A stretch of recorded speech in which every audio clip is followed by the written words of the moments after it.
Boa noite a todos. Boa noite àqueles que aqui estão, àqueles que nos assistem de suas casas, de seus lares. Que Jesus então nos conceda, nesse momento, aquilo que nós precisamos para compreender seus ensinamentos, aquilo que nós precisamos para nos sentir melhor, quando sairmos daqui ou quando terminarmos de assistir essa live, para que a gente receba, independente do local onde estivermos, que a gente receba todo esse amor que Ele tem por nós e que a gente possa multiplicar esse amor nos nossos lares, nos nossos trabalhos, com quem a gente convive. Como Pedro comentou, a gente vai falar hoje de uma emoção que para alguns parece difícil de se compreender, parece que traz muita angústia, parece que só traz muita dor, que é a emoção do medo. Mas a gente vai ver que não é bem assim, ou não exatamente dessa forma, né? Que bom que a doutrina espírita nos permite tudo isso. Ela permite que a gente se conheça, ela permite o nosso consolo, ela permite que a gente, através dos ensinamentos de Jesus, possa aplicar nas nossas vidas de uma maneira mais harmônica, mais equilibrada, buscando, então, na doutrina espírita, tudo o que a gente precisa para se tornar melhor. E quando eu digo tudo, é tudo mesmo. Com certeza, tudo. Então, essa emoção do medo, ela nos traz vários questionamentos. Para começar, todos nós já sentimos, ou estamos sentindo, ou ainda vamos sentir. E é normal. Muitos têm medo de andar de avião, medo de dirigir, medo da vida, medo da morte, medo de ficar doente, medo de perder o emprego. Às vezes até medo de se expor, né? Medo de dizer, não sei. Né? Quando nos fazem uma pergunta, medo de dizer, isso eu não sei. E aí eu estava assistindo um vídeo da Nete Guimarães, que é uma expositora espírita, e em relação a esse tipo de medo, de se expor, de dizer eu não sei, ela relatou uma pesquisa bem interessante. Foi feita uma pesquisa nos Estados Unidos com crianças. E depois ela replicou essa pesquisa com adultos aqui no Brasil. E as respostas foram as mesmas. Mais ou menos assim. Mary, sua mãe e seu irmão foram à praia em um carro vermelho. Lá, eles brincaram e nadaram. E no almoço comeram sanduíches. É essa a historinha. Vou repetir. Mary, sua mãe e seu irmão foram à praia em um carro vermelho. Lá, eles brincaram e nadaram. E no almoço comeram sanduíches. E aí começaram as perguntas. Qual a cor do carro de Mary? Vermelho. Certa resposta. Quando chegaram na praia, eles brincaram e nadaram? Sim. Resposta correta. No almoço, eles comeram peixes e batatinha? Não. Resposta correta. E a última pergunta, o que eles beberam no almoço? E aí as respostas começaram. Suco de laranja, água de coco e por aí afora. Qual seria a resposta correta? Eu não sei. A resposta correta seria eu não sei, porque não foi dito o que eles beberam. Então a resposta correta seria eu não sei. Por que é que a gente tem medo, inclusive, de dizer eu não sei? Porque fere o nosso orgulho? Porque nos tira de um pedestal? Mexe com a nossa vaidade? Faz a gente pensar, né? Por que nós temos medo? Da onde vem isso? Para começar, a definição do Evangelho, do dicionário, diz que a palavra medo significa uma espécie de perturbação diante da ideia de que se está exposto a algum tipo de perigo, que pode ser real ou não. Na própria definição do dicionário já me trouxe outra emoção ali. Dá para reconhecer a ansiedade aqui? Porque diz ali, pode ser real ou não, pode ser que aconteça ou não. Então, olha como as emoções vão se mesclando na emoção medo. E a pandemia fez isso com a gente. A pandemia trouxe essa emoção e fez com que ela ficasse muito mais em evidência. Mesmo que não só pela própria pandemia, mas de tudo que derivou dela. Da situação econômica, do medo de perder o emprego, medo de ficar doente, né? E o aumento da violência também foi uma das coisas que pesou bastante nessa questão. E cada pessoa reagiu e está reagindo de uma forma peculiar. Por quê? Porque cada um tem uma história de vida. Porque cada um teve um tipo de vivência até agora. Porque cada um teve uma situação na sua primeira infância que acarreta na emoção medo. Outra coisa importante em ressaltar é a falta da fé. E Jesus nos disse isso. Jesus disse que o medo, que a ansiedade é falta de fé, falta de confiança em Deus, falta de confiar na providência divina. E a gente vê no Evangelho, a gente lê nos livros, que Deus é maravilhoso, que Jesus fez e faz tudo por nós. Mas mesmo assim, a gente reluta. Mesmo assim, a gente se prende nessa emoção. Mas o medo tem um importante papel na evolução humana. E aqui a gente até poderia grifar um importante papel na evolução humana. Eu estava assistindo também um vídeo do Haroldo que fala dessa emoção, e ele diz assim, que o medo é uma das emoções básicas do ser humano e que nos acompanha desde os primórdios. E ele diz assim, trata-se de uma reação a algum perigo, indicando o momento de lutar ou de fugir. Trata-se de uma reação a algum perigo, indicando o momento de lutar ou de fugir. E aí vamos fazer um exercício. Vamos imaginar que nós estamos no tempo das cavernas, somos nós lá.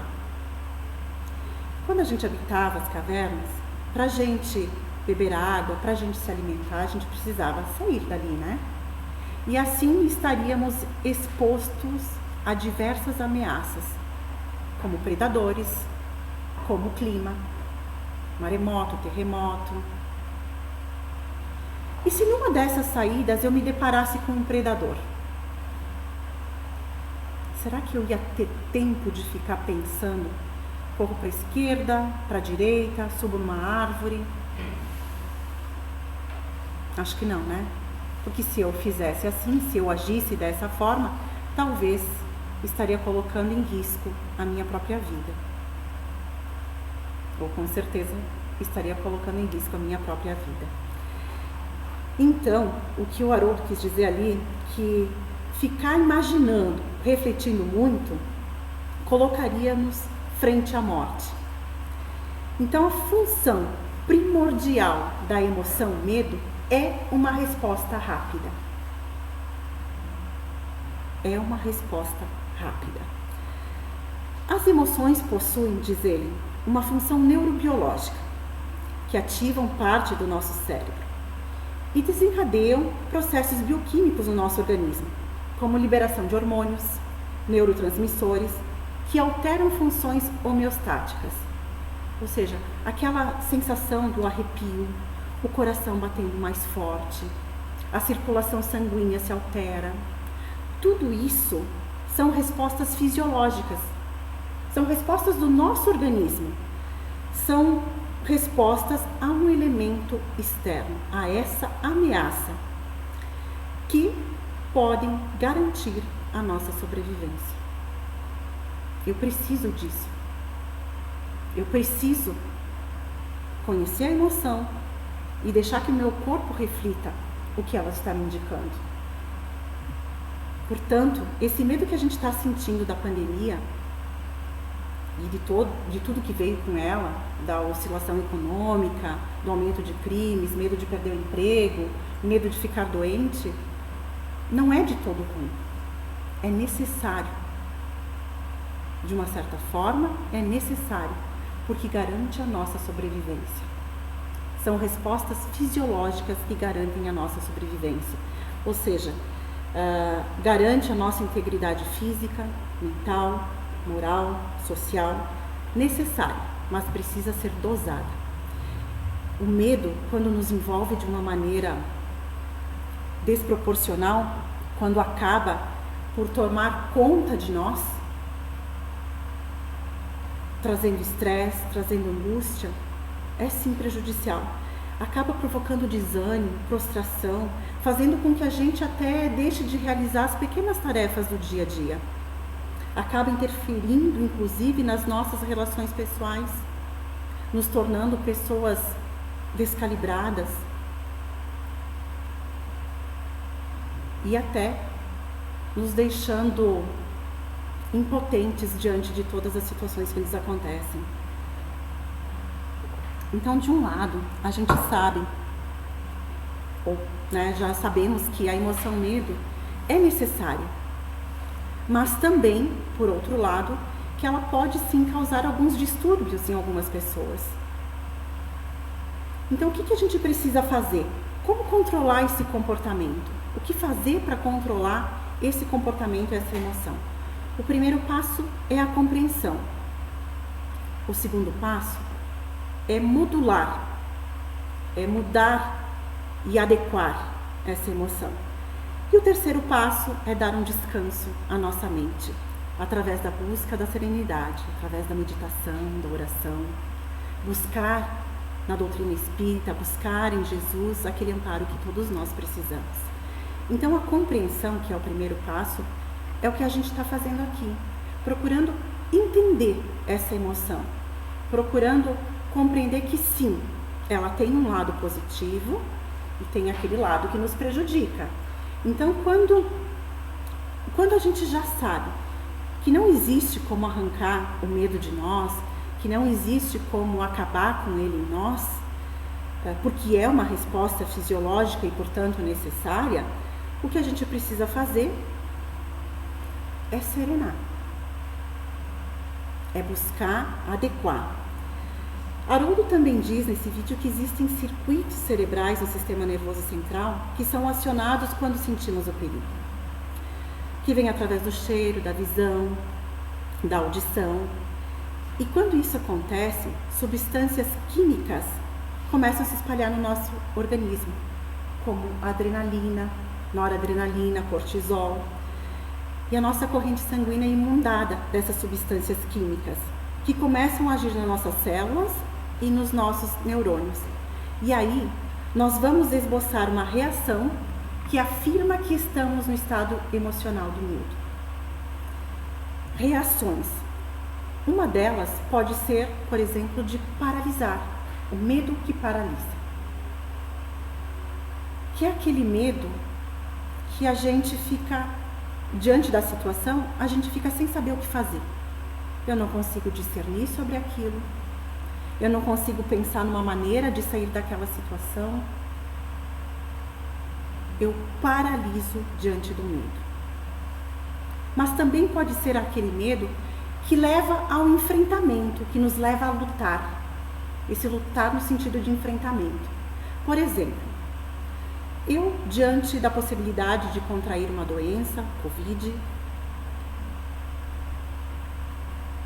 vou enfrentar, mas de uma maneira extrema. Vou na farmácia, compro 200 máscaras, 10 litros de álcool gel, começo a lavar minhas mãos de 15 em 15 minutos, ligo para todo mundo, espalhando pânico, medo. Esse tipo de enfrentamento ao extremo também não é bom. Mas pode ser também aquele medo que nos faz fugir. Fugir diante da situação. Eu não quero saber, não quero enfrentar, não quero. Me escondo. Mas tem um medo que pode ser, talvez até pior, que é a falta de medo. É a racionalização do medo. Não é bem assim. Para que lavar as mãos de 15 em 15 minutos? Para que usar máscara? Não precisa tanto. A falta de medo também é prejudicial. E aí entra a questão da modulação. Como é que eu vou equilibrar essas emoções? Como é que eu vou controlar a intensidade? Porque modular é controlar a intensidade. Até porque, como a gente viu já lá na definição do dicionário, junto com o medo se mesclam outras emoções que nós precisamos entender para agir com mais eficácia. E eu acho que eu já fiz essa referência aqui, mas sempre vale a pena, no livro Algemas Emocionais da Alma, que trata sobre inúmeras emoções, inclusive a do medo, de Janete Azambuja Correia, pelo espírito Kalf Kiran. É maravilhoso para a gente entender um pouquinho das nossas emoções e buscar conhecimento para lidar com elas, né? Mas tem o medo, um tipo de medo que pode estar distante, uma ameaça distante. Como a gente reage, reage diante dessa emoção? Por exemplo, eu tenho uma reunião daqui 30 dias. E aí, pela ansiedade, eu começo a antecipar. Será que fulano de tal vai estar? Será que vão abordar esse assunto, aquilo, aquele outro? Será que? E aí, eu trago, além da ansiedade, o estresse. E o estresse vai fazer com que eu não durma bem. E o não dormir bem pode baixar minha imunidade, abrir portas para outras doenças. Vai desencadeando outros distúrbios.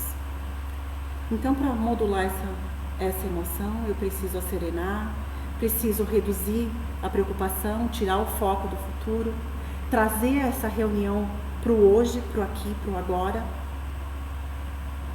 me preparar melhor para ela, estudá-la, depositando em Jesus confiança, como a gente falou antes, deixando nas mãos dele, que sabe o que é melhor para nós, pedindo serenidade, pedindo autocontrole e exercitando em cada oportunidade, porque geralmente aquilo que nós ficamos imaginando não acontece, ou não acontece daquela forma que nós imaginamos. Então vale a pena sim confiar mais em Deus, confiar mais em Jesus. Nós precisamos buscar essas práticas para nos auxiliarem diariamente. Mas e quando a ameaça está próxima? Quando é um perigo iminente? Traz aí uma outra emoção, a raiva. Porque o perigo é considerado como um obstáculo. E o obstáculo gera a emoção da raiva. E aí se junta a ansiedade, novamente o estresse, tristeza, tudo isso conjugando um estado emocional mais complexo. Então, precisamos refletir, buscar as informações sobre essas emoções para agir de uma forma mais eficaz, buscando equilíbrio e ponderando sobre o que nós estamos sentindo. Tentar conhecer melhor o que acontece dentro de nós, porque durante um dia, a gente pode sentir várias emoções. A gente pode sentir tristeza, alegria, raiva, medo, durante o mesmo dia. E aí eu preciso perceber que eu sinto as emoções, mas que eu não sou essas emoções que eu sinto. Que elas fazem parte do meu dia a dia, mas que não fazem parte de mim. Nós precisamos observar, concentrar na manifestação em nós e aprender a respeitar essas emoções. E assim a gente vai conseguir se separar delas, acionando a serenidade, quando a gente observa, quando a gente consegue se separar dessas emoções, a gente atinge esse estado de serenidade, de uma profunda serenidade. A meditação acalma os processos cerebrais, fortalece o nosso sistema imunológico e nos deixa menos reativos, nos deixa menos exagerados. Então começa a ficar mais equilibrado, né, no ponto de vista das emoções, porque nós nunca estamos desamparados, nunca estamos sozinhos. Nós temos o auxílio, sim, da nossa família espiritual, do nosso espírito guia, o auxílio de Jesus. Basta que a gente se conecte através da meditação, através da oração, buscando sentir essa presença maravilhosa. E quando a gente começa a se conectar dessa forma, a gente sente sim. A gente recebe as intuições mais claras, através de uma leitura, através de uma palavra amiga, de um vídeo. Basta que a gente faça o nosso esforço, basta que a gente busque estar mais perto da espiritualidade. Claro que é importante salientar que, sendo portador de uma síndrome do pânico, é necessário sim acompanhamento médico, né? Psiquiátrico, psicológico, e também juntando com o tratamento que as casas espíritas oferecem, né? Hoje já possibilitando que algumas retornem às suas atividades através das palestras, de estudo, do passe. É sempre um conjunto. Eu estava olhando também um site, O Consolador, e me deparei com uma pergunta do Marcelo Henrique Pereira. Por que o Espiritismo destrói o medo em nós? Ou por que ameniza o medo em nós? E as respostas são bem interessantes. Possuem várias vertentes e condicionantes que, somados, diz ele, bem compreendidos, podem nos auxiliar a superar os medos que vivenciamos. Número 1. Somos espíritos. Logo somos seres imortais. Não somos aniquilados e a eventual destruição do planeta pela ação humana não nos deixará sem morada. Há muitas moradas na casa do meu pai. Número 2. Reencarnamos porque precisamos. Somente a teoria das vidas sucessivas pode explicar as desigualdades entre os espíritos, encarnados ou desencarnados. É por elas que todos os espíritos podem experimentar as diversas contingências da evolução, provas, expiações, missões, de modo que em cada uma das encarnações o ser poderá vir sob diferentes condições. As nossas provações entre riqueza, pobreza, doença, necessidades de todos os gêneros, razão pela qual é acertado dizer que hoje somos infinitamente melhores do que já fomos, sempre, a cada encarnação. Terceiro, não há destino, sorte ou azar. Deus não escolhe, premia ou pune os indivíduos a seu bel prazer, ou mediante critérios personalísticos e discutíveis. Deus não castiga nem recompensa. Nós é que recebemos o efeito daquilo que praticamos. Causa e efeito, ação e reação. Tudo que nós estamos colhendo hoje é resultado daquilo que nós plantamos em outras vidas ou antes de. Tudo que nós estamos fazendo nesse momento é o que nós vamos colher no futuro.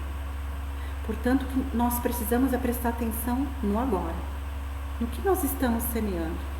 Qual é a qualidade da semente que eu estou lançando? Porque ela vai dar frutos. E se eu quero ter uma colheita boa, que eu possa então olhar aquilo que eu estou plantando hoje. Número 4. O passado espiritual de cada um, por certo, é composto por erros, limitações, dívidas, mas a justiça e a contabilidade divina que administram nossas indas e vindas sob diferentes roupagens não são baseadas em automatismos ou abordagens cartesianas, do tipo pagar na mesma moeda. A dinâmica das leis espirituais comporta um mecanismo perene e perfeito: dar a cada um segundo as suas obras. É o que Jesus nos disse: dar a cada um segundo suas obras. Número 5. O presente, a vida física, nos direciona a necessidade de agirmos como pessoas encarnadas, vivenciando as experiências do ser material, mas com atenção às questões de natureza espiritual, tal como Jesus mesmo referenciou: viver no mundo sem ser do mundo. Fazer essa separação, buscar dar valor para aquilo que realmente tem valor. Nós precisamos sim das nossas coisas, do nosso material, mas nós precisamos muito do nosso espiritual. Nós precisamos cuidar do corpo, mas também cuidar do nosso espírito, principalmente, porque é ele que vai. As coisas aqui ficam: nossa casa, nosso carro, tudo, roupa, pai, mãe, filho, irmão, tudo. Somos indivíduos únicos. Somos seres imortais. Portanto, que a gente comece a fazer essa avaliação na nossa vida também. O que tem valor de fato? Número 6.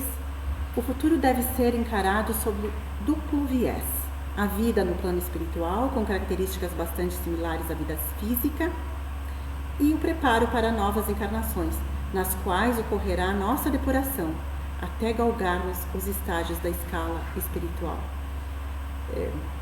Conhecimento sempre, estudar sempre, buscar através da leitura, através dos estudos, o nosso aprimoramento. E ele termina dizendo que a arma para vencer todos os medos, assim como as limitações espirituais, é sempre o conhecimento. Conhecimento que deriva da informação acerca das realidades física e espiritual. O primeiro decorrente das pesquisas e experiências científicas, e o segundo do intercâmbio mediúnico e do desenvolvimento de teses espíritas. O conhecimento, porém, não é só mera teoria. E aí ele refere: de nada valem as decorebas das questões e máximas espíritas. Isto é somente informação. Esta, para transmudar-se em conhecimento, há que estar aliada à prática. Nós precisamos compreender, gravar no nosso coração e exercitar.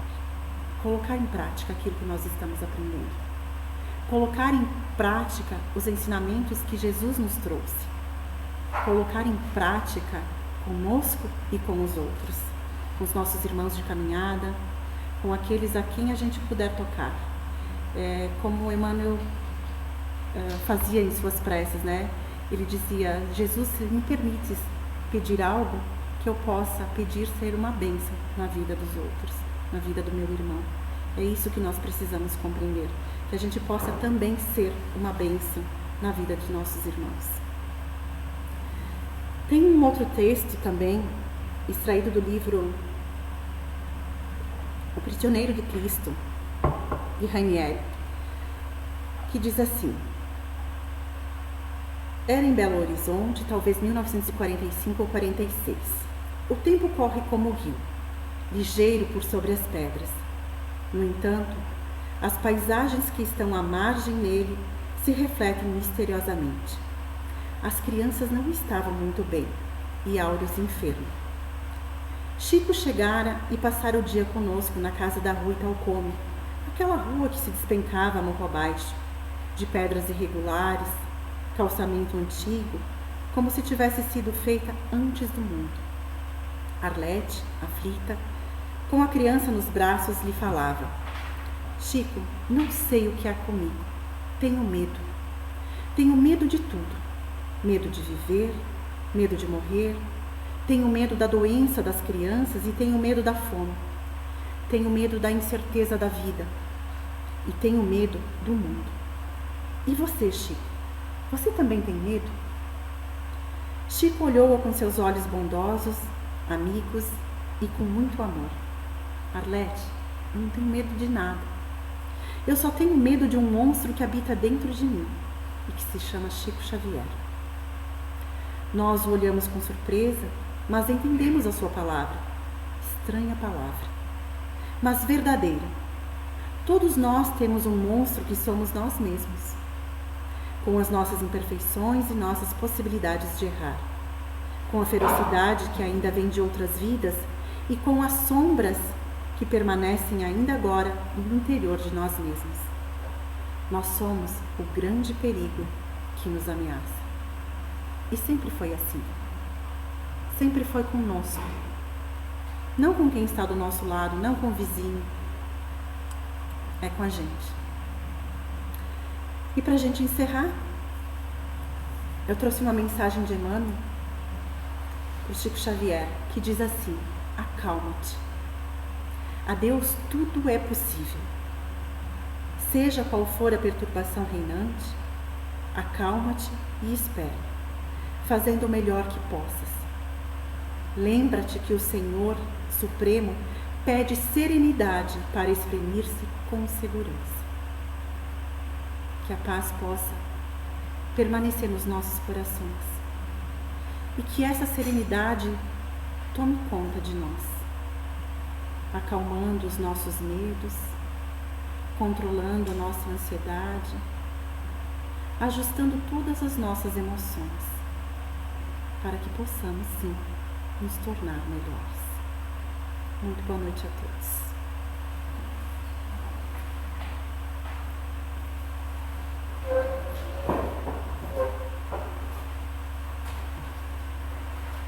Então agora a gente vai para os passes. A gente segue com uma prece. Fique bem à vontade.